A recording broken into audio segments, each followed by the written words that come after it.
Bonsoir et bienvenue dans Culturel. Je suis ravie de vous retrouver au milieu de ces ponts du mois de mai. Ça nous fait des journées pour profiter de la programmation culturelle en Sarthe et il s'en passe des choses d'ici la fin de l'année scolaire. On pourra profiter notamment du festival de l'Épau dans notre abbaye royale, 42e édition déjà. On en parlera dans un instant. On pourra rêver de nos prochaines vacances en allant peut-être à Londres ou à Tokyo avec Léon. On en parlera aussi dans un instant avec son éditrice, un petit peu moins loin, mais pour voyager encore avec Tradivresse, si vous aimez le bal folk, n'hésitez pas à aller danser dans ce festival. Le 30 mai prochain aussi, rendez-vous au Quinconce pour la journée de la pensée joyeuse.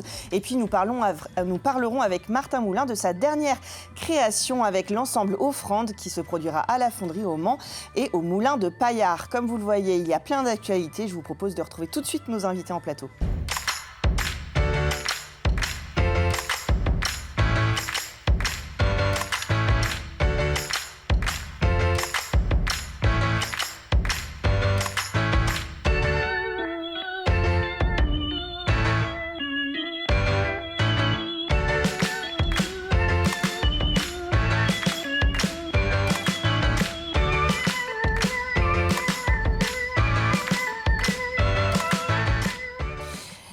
Je reçois donc Hélène Peragolo.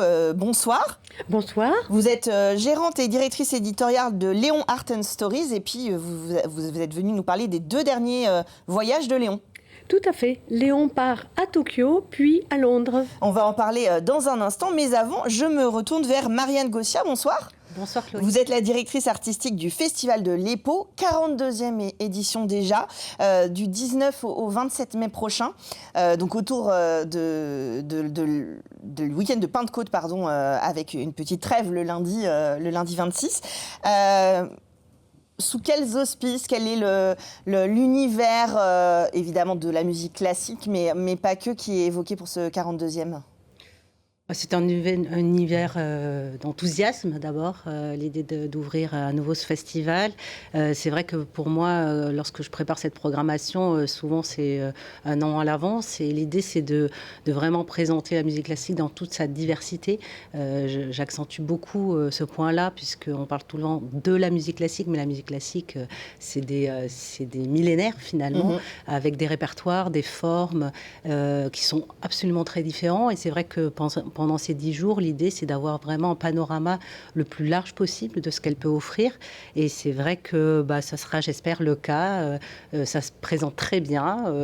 Beaucoup de concerts sont plébiscités par le public. Et c'est vrai qu'on va passer de la musique sacrée, bien sûr, dans l'abbatiale, musique de chambre dans le dortoir. Et puis des ouvertures, des pas de côté, comme je fais habituellement sur la musique du monde, entre guillemets, qui a tellement influencé les grands compositeurs. Et puis la venue de Roberto Fonseca, qui est peut-être assez exceptionnel cette année, puisque c'est le pianiste du Buena Vista Social Club qui vient ouvrir sur l'univers de la musique cubaine avec Vincent Segal, qui a une carte blanche, qui est ce grand violoncelliste, lui encore issu du monde classique, mais qui a accompagné les plus grands chanteurs. Oui, c'est ça. Qui a un univers musical extrêmement large.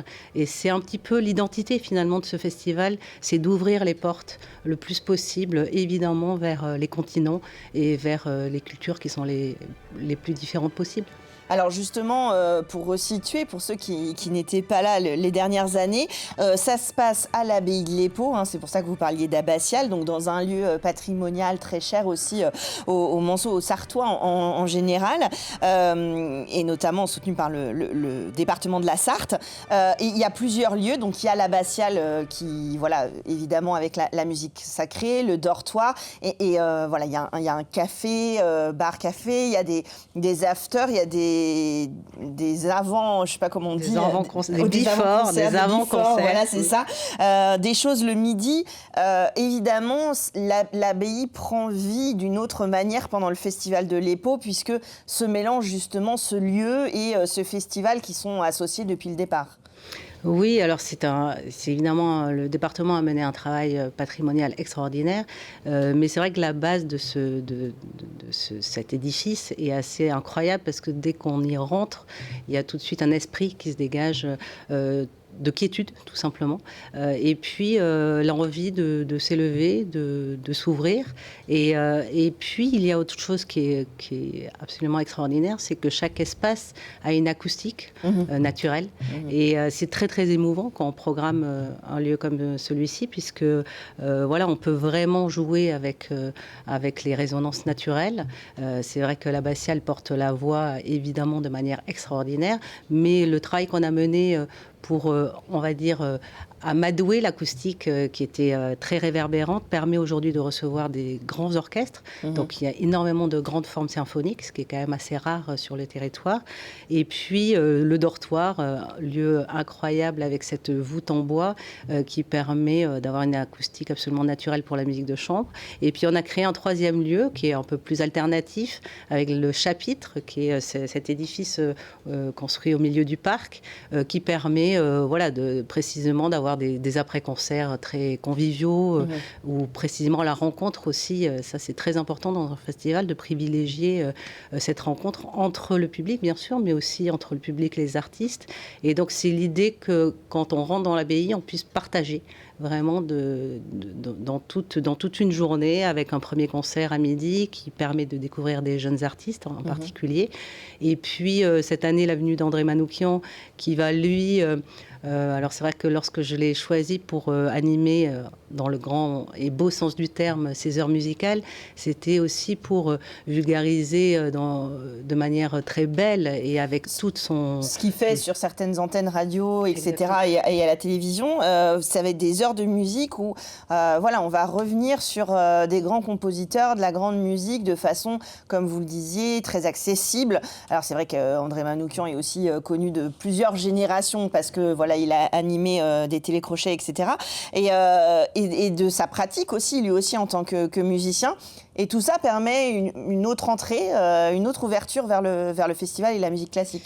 Oui, et puis c'est vrai qu'il est particulièrement érudit, c'est-à-dire qu'il a un rapport à la musique dans le sens large, et c'est un conteur exceptionnel, au-delà d'être un grand musicien. Et c'est vrai que lorsque je lui ai proposé ce cycle, parce qu'il nous accompagne quand même pendant tout le festival, ce qui est quand même une grande chance, il a été un petit peu surpris au départ. Il me dit « mais t'es sûr, la musique classique ?» J'ai dit « mais je t'entends parler de musique classique, tu le fais merveilleusement bien. » Et précisément, ça permet à beaucoup de gens qui peut-être seraient un tout petit peu inquiets de ne pas être musicologue, entre guillemets, de pouvoir avoir accès à quelques clés d'écoute, et puis à intégrer cette musique classique dans l'histoire, tout simplement, de la musique, et dans des territoires, et d'avoir des réflexes d'écoute un petit peu différents. Et c'est vrai que bon, la manière dont il raconte... quoi qu'il raconte, de toute façon, on est captivé. Ça nous emporte. Et justement, ces rencontres et ces liens, c'est aussi le lieu de pratiques amateurs qui sont présentés. Donc, il y a beaucoup, évidemment, d'échanges avec les écoles du territoire, etc. Pour justement faire se rencontrer des pratiques amateurs, les professionnels, et que ce soit vraiment 10 jours d'échange entre les formations qui peuvent exister sur le territoire, des gens qui viennent d'ailleurs, et voilà, peut-être susciter, pourquoi pas, des vocations. Oui, l'idée aussi de ce festival, et c'est fondamental, c'est que évidemment d'immenses artistes du monde entier viennent en Sarthe, mais l'idée aussi, c'est que les musiciens, les jeunes musiciens ou les personnes qui pratiquent de manière amateur puissent avoir accès à ces artistes-là, puissent apprendre de ces artistes-là. Il y a énormément de masterclass qui sont organisées, tout simplement, avec les écoles de musique de tout le territoire. Il y a évidemment beaucoup de rencontres avec les scolaires. Donc chaque artiste vraiment porte une mission à proprement parler par rapport à ça. On va aussi évidemment dans les EHPAD. Enfin voilà, il y a vraiment... L'idée, c'est qu'ils puissent vraiment s'inclure dans le territoire, et inversement, que ces jeunes musiciens puissent participer au festival de manière professionnelle, qu'ils aient accès à une scène professionnelle dans les meilleures conditions. Donc voilà, c'est très... évidemment, c'est très motivant pour eux de dire « Ok, je vais me produire au Festival de l'EPO », et c'est une première étape vers la professionnalisation. Alors, le programme est déjà, il y a déjà beaucoup de réservations sur pas mal de dates, donc on va parler de certaines dates, donc je sais il reste encore quelques places, donc n'hésitez pas à aller prendre vos places sur le site de l'EPO. Voilà, notamment un concert avec Philippe Glass, alors c'est de la musique américaine répétitive. Voilà, et plus contemporaine, enfin même, voilà, avec Vanessa Wagner au piano, l'orchestre de chambre de Wallonie qui promet d'être aussi une autre ouverture, un autre regard sur des instruments classiques. Et là, c'est vrai que c'est une occasion aussi de découvrir ce qui peut se faire aujourd'hui. Voilà, quel est l'équivalent de ces orchestres aujourd'hui dans la création ? Exactement, et puis c'est vrai que cette musique minimaliste, comme on appelle, a pris complètement le pas, par exemple sur toutes les plateformes de téléchargement aujourd'hui. Il y a vraiment un engouement incroyable pour cette musique, et à juste titre, parce qu'elle est absolument fascinante.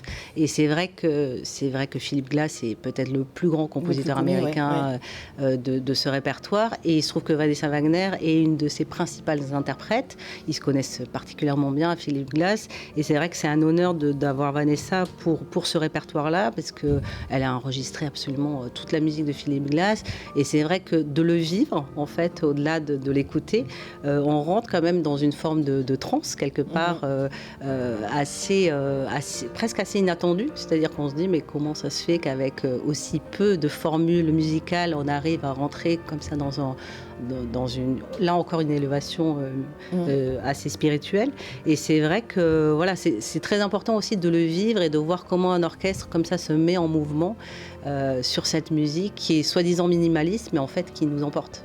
Alors justement, j'insiste là-dessus et je le dis souvent sur Culturel, allez voir les musiciens en direct, en live, en concert, parce que ce soit les voix ou les cordes, ou enfin peu importe, le vivre c'est différent au niveau des vibrations, scientifiquement en dehors de l'écoute, qui évidemment dans un cadre comme l'habit de l'EPO est sublimé, mais aussi l'émotion qu'on peut avoir, la rencontre avec les musiciens, et il y a vraiment des choses qui se jouent, et notamment sur ce type de musique où on ne l'attend pas forcément, parce que c'est vrai que voilà, il y a certains instruments qui sont majestueux et qui d'eux-mêmes voilà, nous procurent une sensation esthétique, mais c'est vrai que sur ces œuvres-là, il faut tester, en fait, il faut vraiment y aller, et c'est comme parfois certains artistes qu'on aime en enregistrement et qu'on apprécie moins en concert, ou souvent l'inverse, parce que justement l'expérience n'est pas du tout la même, qui plus est dans la musique classique. Oui, alors je parle souvent de mise en vibration, mais je pense que lorsqu'on assiste à un concert, et surtout en effet dans des lieux comme ceux-là, c'est encore différent des grandes salles, on va dire des grandes philharmonies, etc., où il y a quand même une forme de distance. Là, il y a une proximité qui est assez rare. Et puis, voilà, tout le corps, en fait, à un moment donné, rentre tout simplement dans le concert en lui-même. Et puis, voilà, voir les expressions des artistes, voir la concentration. Ce qu'on peut reprocher aussi tout simplement à la musique classique, c'est que ça demande énormément de concentration, tout simplement aux interprètes. Mais c'est aussi très émouvant parce qu'en fait, ils nous amènent au fur et à mesure dans leur univers.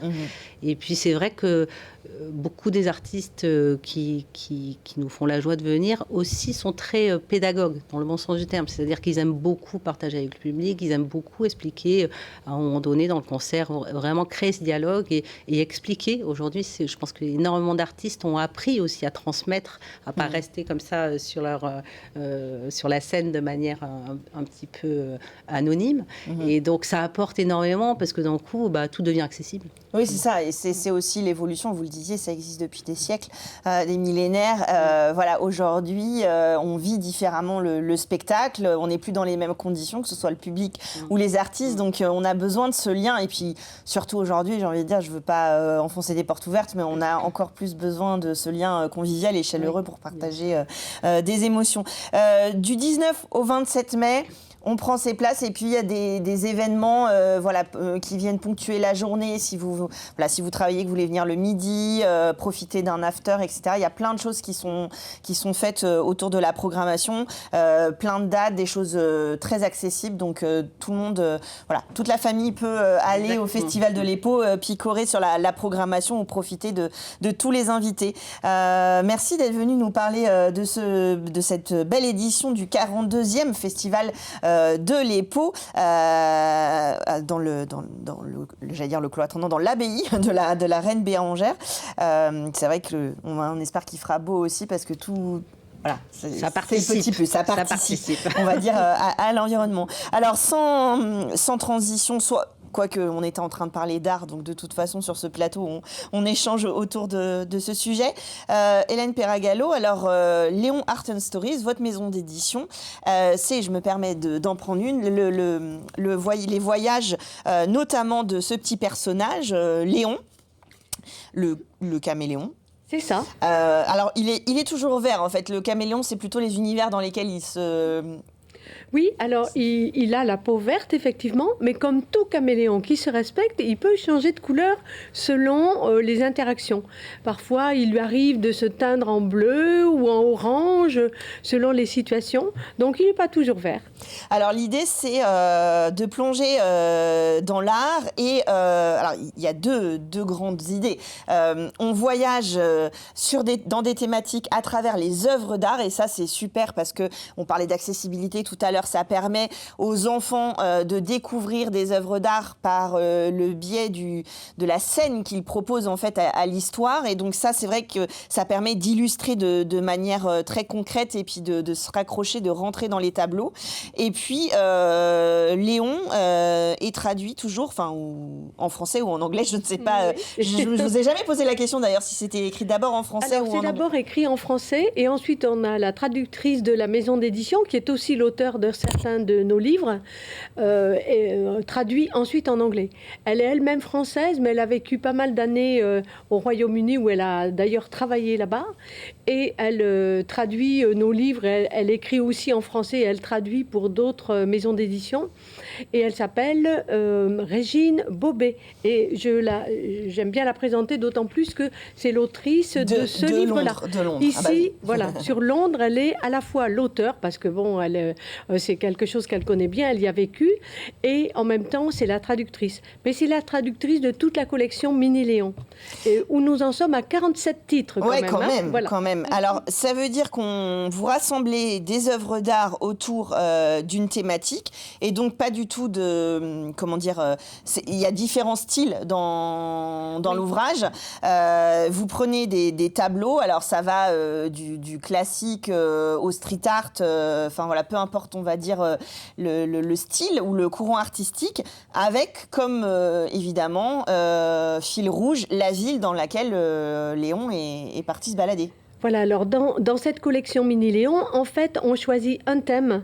Alors, ça peut être les villes, et les deux précédents dans les villes, dans la série qui fait partie de cette collection, on a fait New York et Paris l'an dernier et l'année avant. Et cette année, on sort en même temps Londres et Tokyo, qui sont sortis officiellement en librairie juste hier. Donc, c'est vraiment tout chaud, tout neuf. Justement, c'est écrit en français et en anglais sur la double page. On peut le lire en français ou en anglais ou les deux.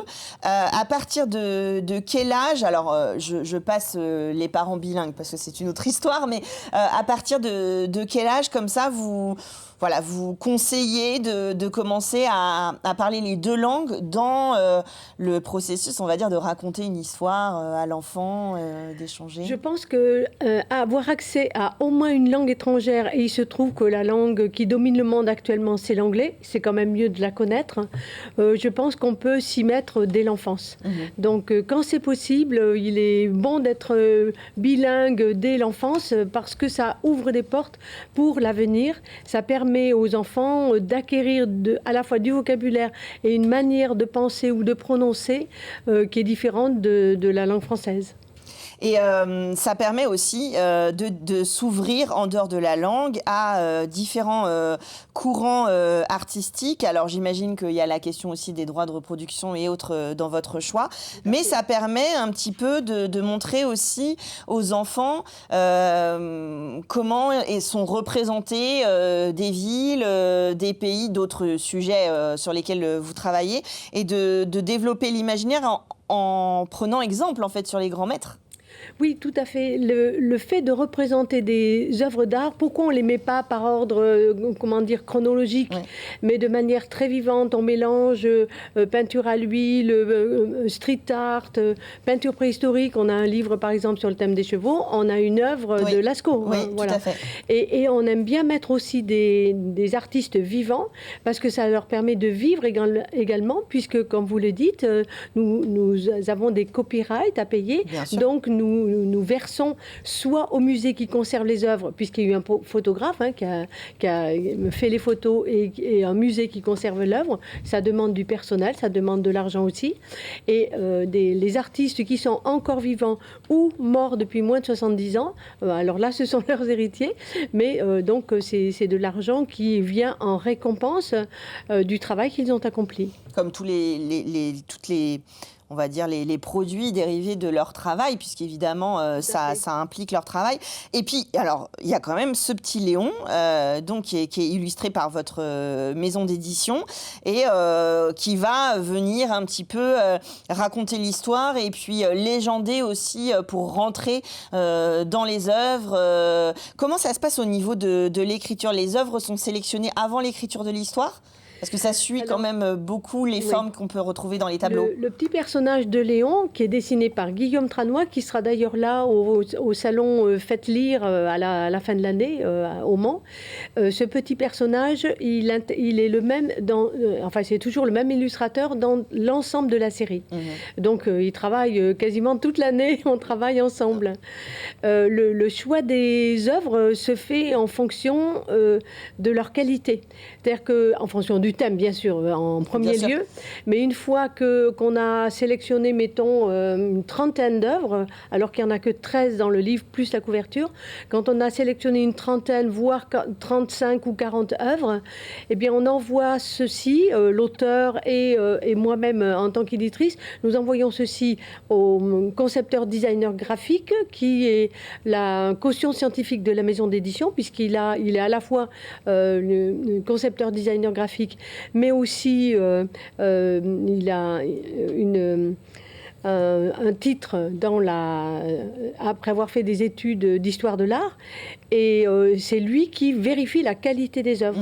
Si les musées ou les agences d'images nous envoient des œuvres de bonne qualité sur lesquelles on peut éventuellement zoomer, il nous donne le feu vert, et ensuite à nous d'essayer d'avoir un type d'œuvre le plus large possible, un éventail le plus large possible.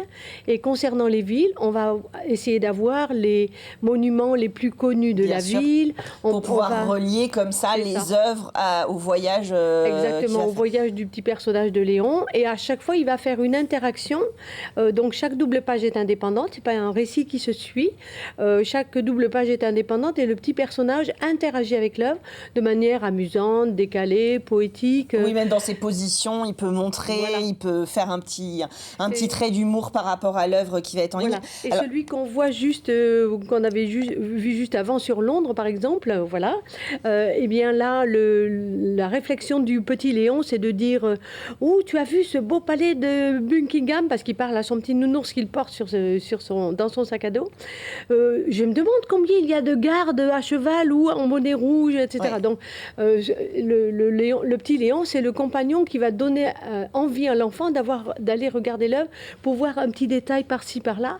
C'est pas juste, il faut regarder l'œuvre parce que c'est une œuvre. Non, c'est une ouverture et ça donne envie. C'est une invitation. Comme on peut le faire dans les musées, justement, pour rentrer dans les œuvres. Et je trouvais ça chouette aussi de vous proposer cette collection. Si vous partez en voyage avec vos enfants, ça peut être une très belle initiation en prévision. Alors évidemment un souvenir après, mais ça peut être une bonne idée aussi pour avoir une première rencontre avec la ville à travers ces œuvres-là. Et puis c'est vrai que ça marche bien, on s'attache au petit Léon, on a envie de le suivre, et puis les enfants ils s'identifient un petit peu à ce petit caméléon qui marche. C'est le petit, c'est leur petit copain, et c'est grâce à lui que c'est l'entremetteur qui va donner accès à l'art aux enfants. Et à l'art et à l'anglais, ou inversement, pourquoi pas, oui. si votre langue natale est l'anglais, pourquoi pas. Merci d'être venu nous parler de ces ouvrages que vous retrouvez évidemment dans toutes les bonnes librairies. Léon Art and Stories, je rappelle aussi la 42e édition du Festival de l'EPO du 19 au 27 mai. Merci mesdames d'être venues ouvrir cette émission, et nous on continue avec d'autres programmations tout de suite dans Culturel.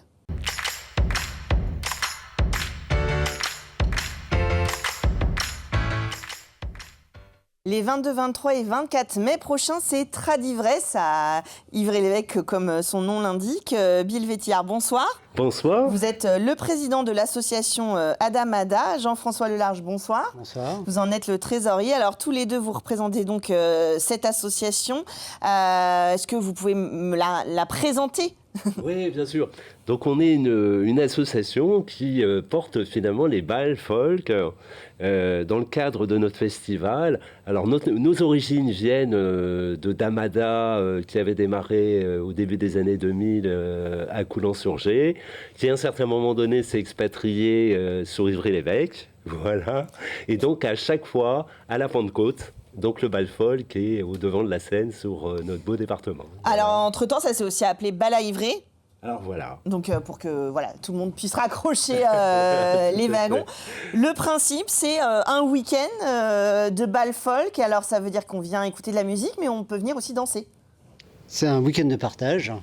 Donc là, on voyage dans le temps parce qu'on va aller sur les répertoires traditionnels, mais de musique actuelle aujourd'hui, et même peut-être de futur, parce que ça se crée aussi la danse sur les scènes et sur les parquets.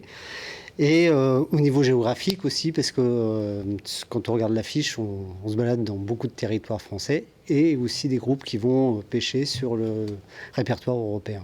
Alors, peut-être pour resituer, quand je reçois des artistes, je dis quel est votre style. Là, je vais faire l'inverse. Par folk et par bal folk, donc forcément, il y a la pratique de la danse derrière. Mais qu'est-ce qu'on entend comme style de musique ? Alors, on entend beaucoup de choses, parce que finalement, on se situe, enfin nous, c'est en tout cas notre ADN, notre parti pris, c'est de se situer à la fois par rapport à un certain héritage de la tradition, notamment très fortement autour de la danse, mais à la fois dans le fait de l'inscrire dans la durée au travers du renouveau, et notamment dans le fait de permettre qu'on accueille des publics diversifiés entre des jeunes, des moins jeunes, des enfants, voilà, et à la fois dans une pratique qui peut être de la découverte, de l'initiation, jusqu'à la spécialisation finalement des danses. Alors, est-ce qu'il faut être expert pour danser à Tradivresse, ou justement on peut venir et on se laisse guider par ceux qui ont l'habitude ? Moi, par exemple, je suis un éternel débutant. Non, on n'a pas besoin d'être expert. Au contraire, le folk, c'est l'espace où on peut être débutant et acharné et se retrouver sur la danse et de partager. Ceux qui seront quand même plus à l'aise viendront accueillir ceux Il n'y a pas d'obligation, il n'y a pas de convention par rapport à ça. On est vraiment sur quelque chose de convivial et de partage, comme vous le disiez. Et on a aussi, parce qu'on a eu une tendance à monter en puissance sur des groupes, parce que ça correspondait à une attente, des groupes professionnels. Et donc, on peut avoir aussi un public qui n'est pas du tout ouvert sur la danse, et qui vient pour sensiblement avoir... Oui, on n'est pas obligé de danser si on vient voir... Ils viennent vraiment en situation de concert et ils prennent du plaisir de la même manière. Alors, le vendredi, samedi, dimanche, et c'est construit de manière très mélangée, dans le sens où il y a différents styles, vous l'avez commencé à le dire, avec des inspirations qui viennent de différents pays et puis de différentes générations de folk, en fait. Oui, donc on a toujours une volonté d'associer tous les courants. Donc on a effectivement des groupes qui vont aimer jouer de la musique beaucoup plus dans la racine de la danse et de la musique d'un territoire, et d'autres qui vont carrément évoluer sur un jeu différent avec des instruments modernes.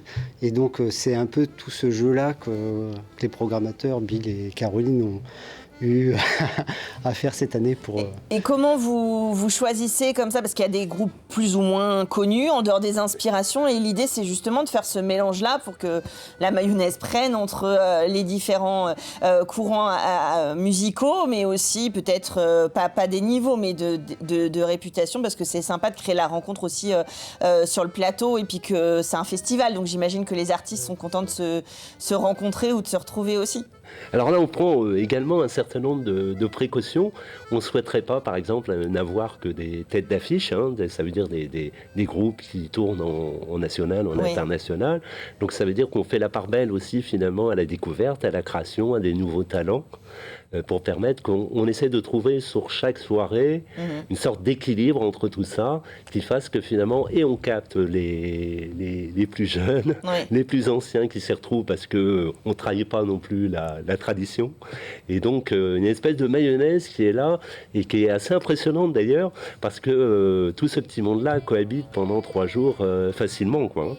Alors, au niveau des soirées, alors c'est vrai qu'il y a des noms, enfin moi je suis pas spécialiste, mais il y a des noms qu'on a le plus entendus que d'autres justement, et ça monte, ça monte crescendo en termes de musique, de tempo, de rythme, ou voilà, les trois sont finalement, ou est-ce que vous prévoyez une petite montée en puissance au fur et à mesure de la soirée? Alors, on a fait très fort cette année, parce qu'on a souhaité véritablement que notre festival démarre plein pot dès le vendredi soir.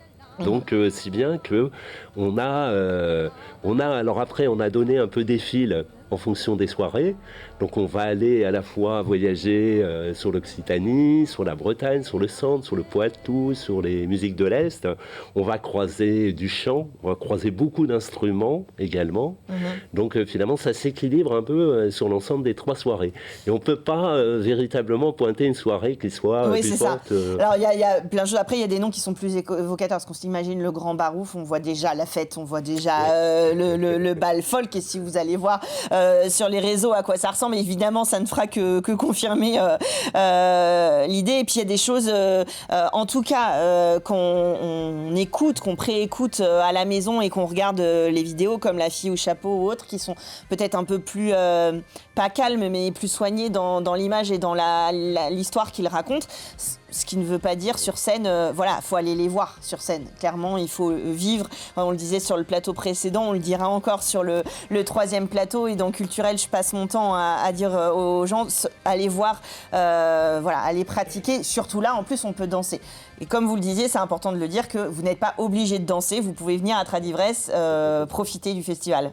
Pour preuve, on a mobilisé un peu tous les acteurs locaux afin qu'ils viennent et qu'ils saisissent, qu'ils vont complètement trouver leur place dans une configuration potentiellement concert. Ouais. Voilà. Donc ça, c'est vraiment chouette. On prend ses places à l'avance. Vous avez une billetterie sur Hello Asso. Et puis de toute façon, on peut se joindre pendant le festival les jours même.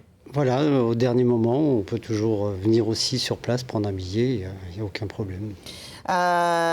Tradivresse, donc ça fait 2-3 ans que ça s'appelle Tradivresse. 3e année. Donc n'hésitez pas à aller voir toute la programmation et l'historique sur le site internet, et puis la billetterie sur Hello Asso, comme toutes les associations autour du festival. Alors on a, en même temps qu'on a mené de front l'organisation de la programmation avec les artistes, on a mené aussi une dynamique de stage, à la fois sur la danse, sur la musique.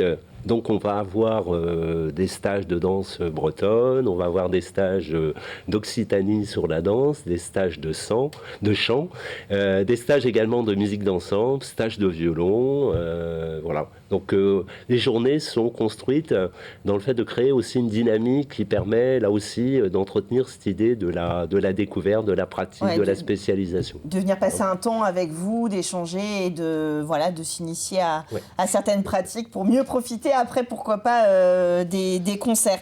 En tout cas, on vous suit sur les réseaux, on va sur votre site internet Les Tradivresses et on vous rejoint les 22, 23 et 24 mai prochains donc à Ivrea pour ce festival. Peut-être une petite chose encore importante pour nous, c'est que notre ADN se veut aussi soigner tout particulièrement notre ancrage et notre partenariat avec Livrer-l'Évêque. Donc notamment la journée de dimanche va être une journée un peu particulière où on va créer une journée à la rencontre de la population qui va se situer en dehors de la salle finalement des concerts, enfin des balles du soir, et où il va y avoir des activités, il va y avoir une scène ouverte. D'accord. Il va y avoir un pique-nique, il va y avoir une déambulation musicale avec les stagiaires, et puis un certain nombre d'activités pour petits et grands durant toute la journée. Donc avant de redémarrer. Ça sera convivial avant de redémarrer sur la dernière soirée. On pourra profiter de la journée. Si vous n'avez pas eu la chance de voir les autres concerts ou de participer au stage, ou même si vous voulez prolonger ce week-end, allez vous installer à Ivrea pendant 3 jours pour Tradivresses. En fait, c'est ça qu'ils essayent. C'est ça ce que Bill essaye de m'expliquer. Merci à tous les deux d'être venus nous parler de ce bel événement que vous retrouvez donc du 22 au 24 mai prochain à Ivrea. Et nous, on continue tout de suite dans Culturel.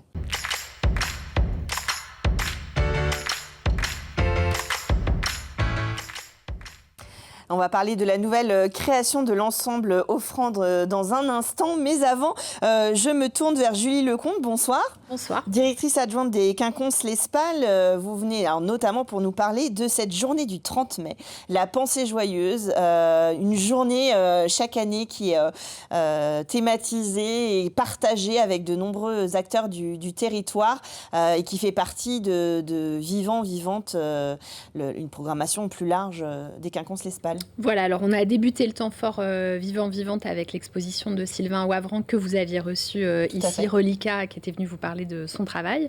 Et puis ça se poursuit la semaine prochaine avec Imaka, spectacle en co-réalisation avec le Plongeoir qui aura au Quinconce. Et puis cette journée de la Pensée Joyeuse, il y a 5 spectacles dans Vivant, Vivante, donc il y a plusieurs choses. Mais là, c'est vraiment la journée de la Pensée Joyeuse le 30 mai à l'Espal. C'est ouvert à tous et à toutes et gratuit, en accès libre. Et on a une douzaine de propositions sur cette après-midi soirée.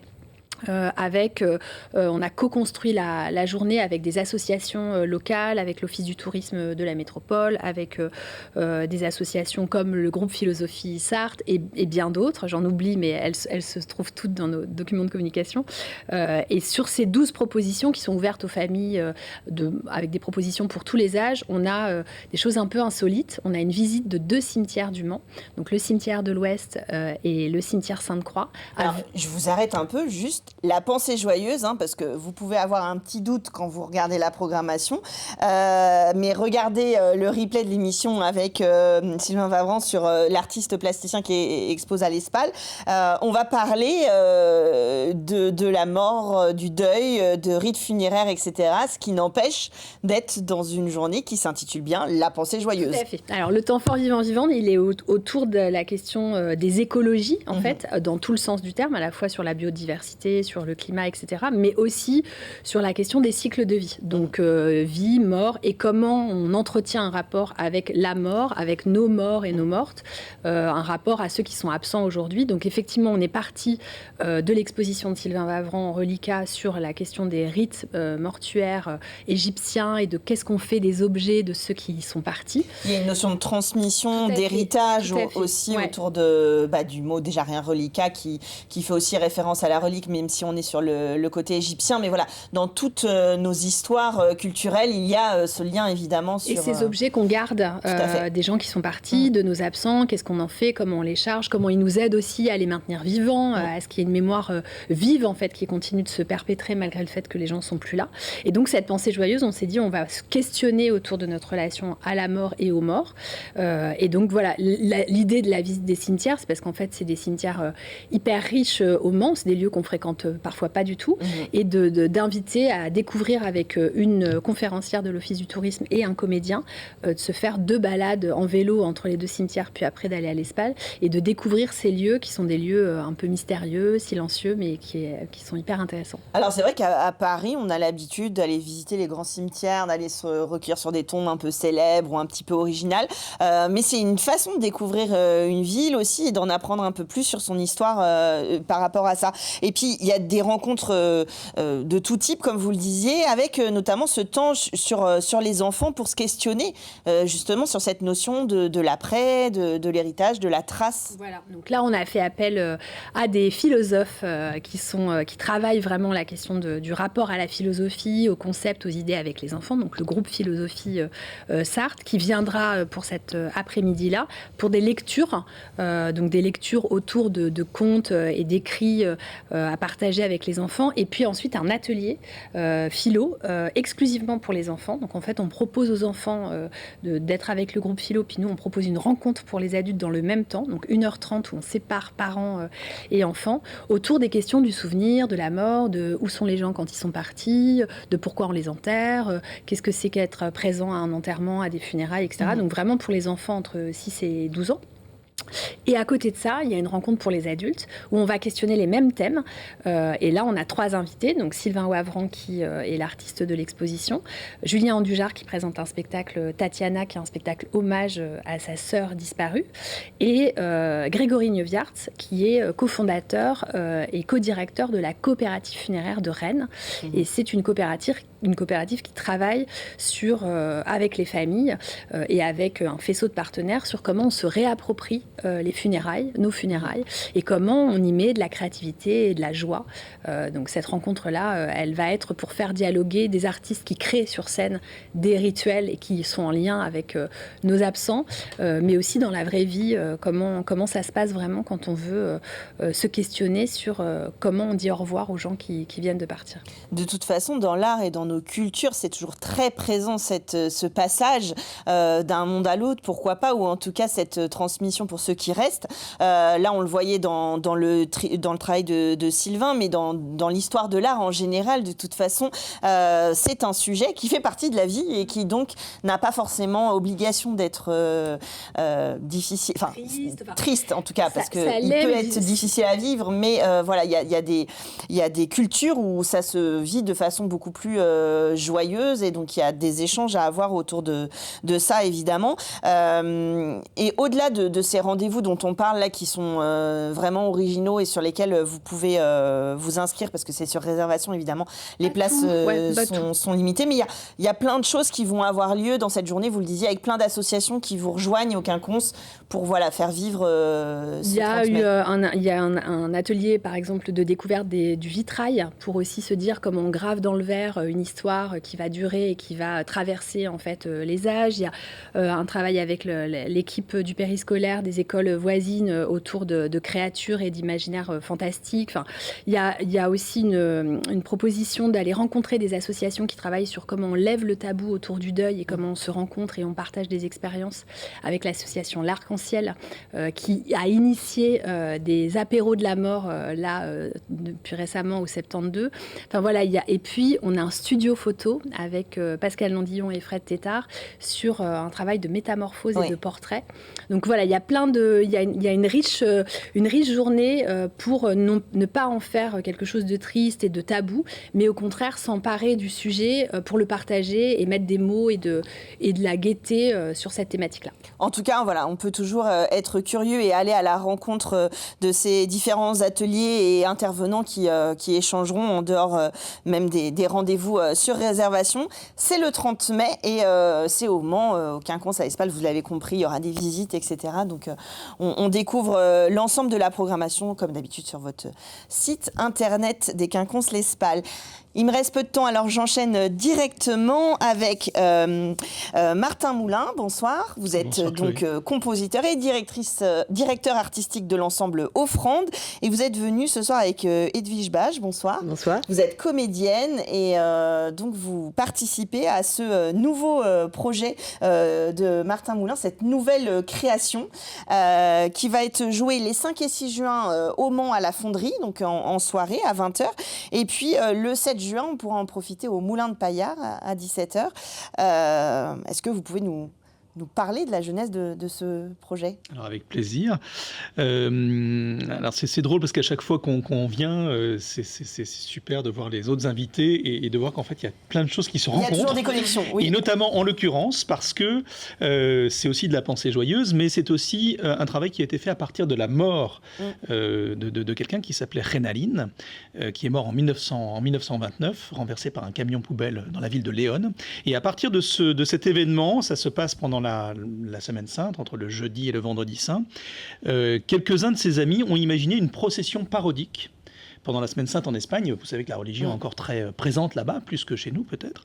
Et donc, chaque Semaine Sainte est remplie de processions. Il y a une trentaine de processions dans la semaine, dans toutes les villes espagnoles.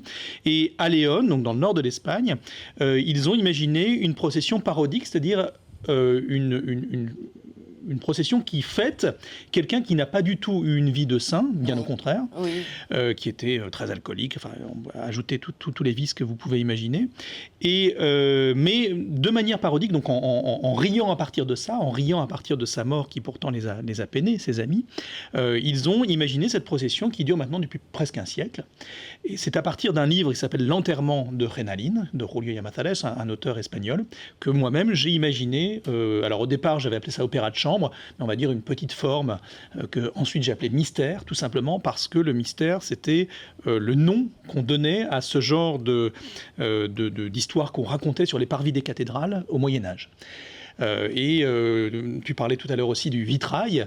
Il y a évidemment un rapport avec cette musique dont je suis beaucoup inspiré de la musique du Moyen-Âge, tout simplement parce que Julio Llamazares, l'auteur espagnol dont je parlais, lui a fait tout son travail comme une sorte de décalque d'un exercice littéraire du Moyen-Âge qui s'appelait la vie des saints. Et la vie des saints, on racontait la vie de Sainte Blandine, on racontait la vie de Saint-Michel. On a fait cette procession à partir de la mort de façon un peu parodique, ce décalage en fait pour s'interroger un petit peu sur nos rites et notre façon de... Tout à fait. On pourrait dire, et c'est très bien résumé, je ne pensais pas le dire comme ça, mais que ce travail, c'est interroger les rites. Comment est-ce que quelqu'un devient un saint et pourquoi est-ce qu'il est un saint? Est-ce qu'il est si exemplaire? Et pourquoi on aimerait, en tout cas la religion nous dit soyez comme lui et alors vous aurez la vie éternelle. Alors là évidemment la procession n'invite pas forcément à être comme lui tous les jours, et qui plus est avec le côté un tantinet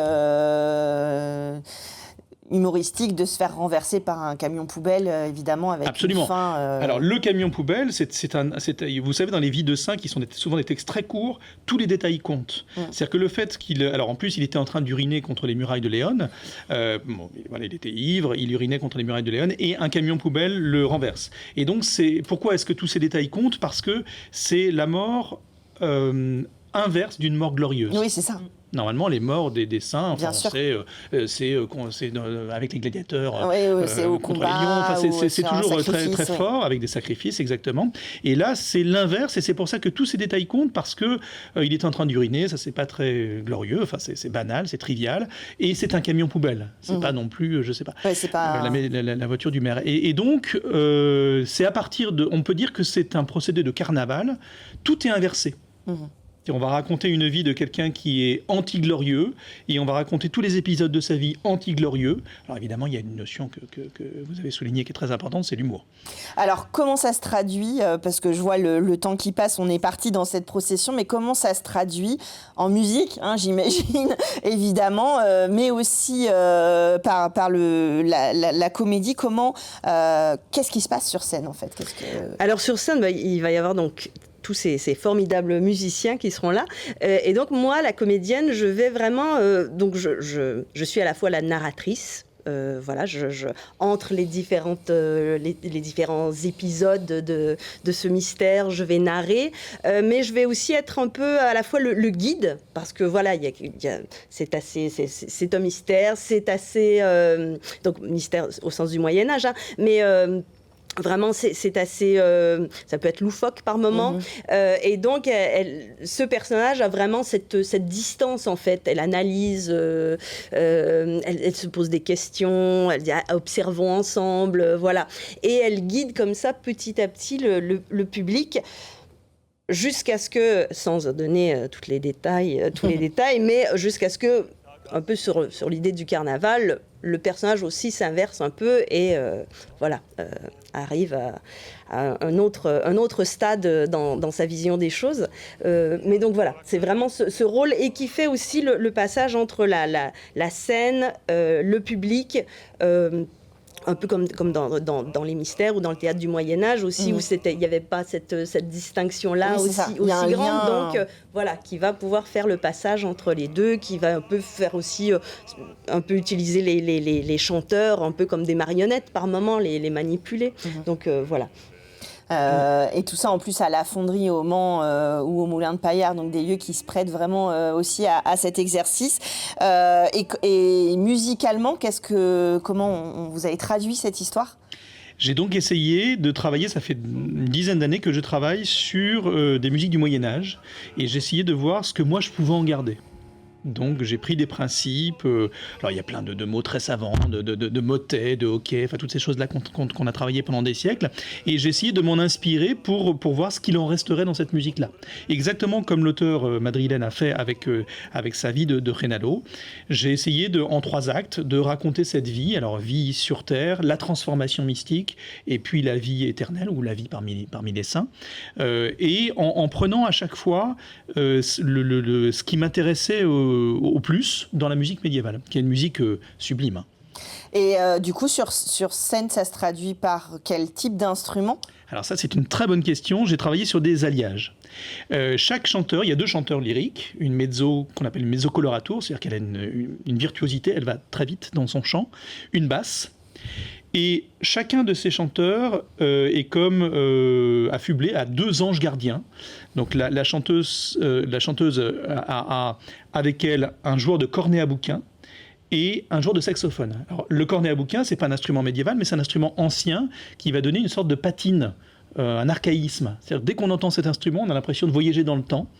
Et mélangé au saxophone, qui est un instrument beaucoup plus récent, ça donne un alliage très, très étrange et je trouve qu'il fonctionne très bien. Le chanteur basse, lui, est accompagné de 2 anges gardiennes qui jouent du violoncelle et de la contrebasse et qui vont aller encore noircir, il a une voix très, très, très, très grave, oui. Très, très sombre, et qui vont encore venir noircir, parce que ce sont 2 instruments graves, hein, en plus de sa voix. J'ajoute que moi, je vais diriger, mais je jouerai un petit peu de percussion, qui est un instrument très rituel, et notamment pour des passages, on va dire, de trance, ou des moments de transformation. Et je crois que j'ai à peu près tout dit. Voilà. En tout cas, vous avez bien dit, on a très envie de venir à ce rituel, hein, c'est sûr. Alors, vous allez le 30 mai à la Pensée Joyeuse, et puis après, vous allez participer à ce rituel de l'ensemble offrande.